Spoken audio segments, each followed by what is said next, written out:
That thing is the condition of Muslims today and the amazing legacy of our great forefathers. It is a topic that makes us proud, but also makes us think deeply. Once Muslim were leader in knowledge, science, character and faith. But today we often ask ourselves, what happened to that greatness?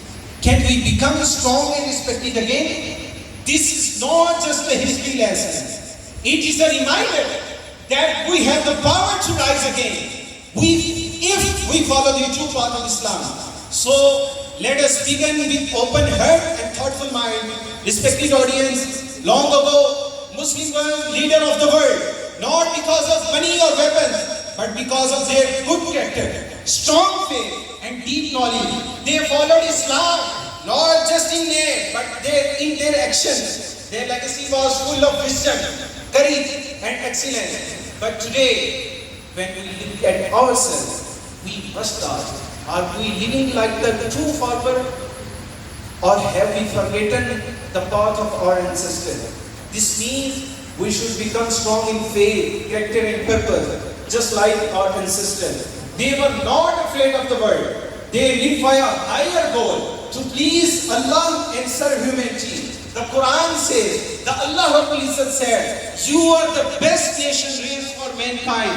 You guide others to good and stop evil and believe in Allah. Our history is full of great leaders, like the four rightly guided caliphs, Hazrat Siddiq Akbar, Hazrat Farooq Azam, Hazrat Usman Ghani and Hazrat Ali radiyallahu ta'ala anhum ajma'in. And scholars like Imam Abu Hanifa and Imam Ghazali, and brave heroes like Salahuddin Ayyubi. They helped others, stood for justice and stayed close to Allah. Islam was their full way of life, not just a label. But what about us today? We have more information, but less wisdom. We are more connected, but less united.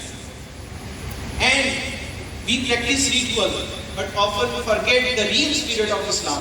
We argue over small differences, but ignore our shared purpose.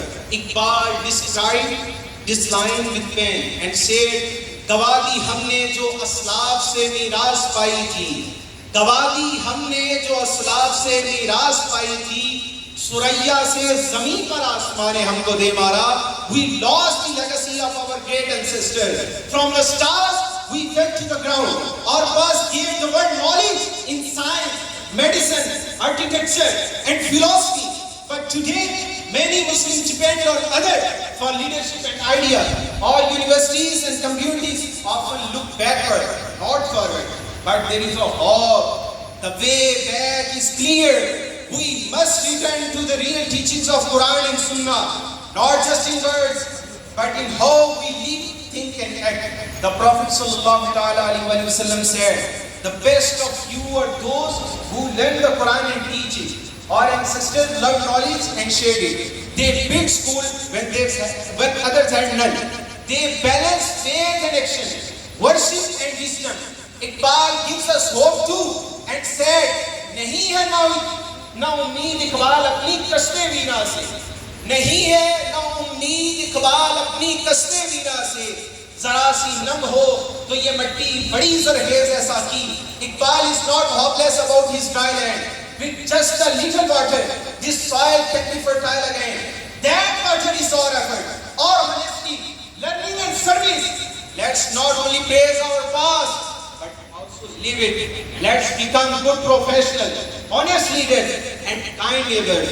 Let's raise our children with the stories of human justice, Aisha's intelligence and Fatima's simplicity, not just as history, but as examples to follow. Dear listeners, the fall of Muslims does not mean the fall of Islam. Islam is still strong and beautiful. It is we who must return to its light. Let's not ask what happened to the Ummah. Let's ask what happened to me. Each of us can do something, whether in education, art, worship or helping others. Every small effort matters. Give every small effort matters. In the end, I pray that we become not just people with Muslim names, but the real representative of Islam's value. May we rise in goodness, not just in numbers. and may Allah guide us to follow the noble path of our dear ancestors. Wallahu yahdi man yasha'u ila siratil mustaqim, and Allah guides whom He gives to a straight path. Thank you very much.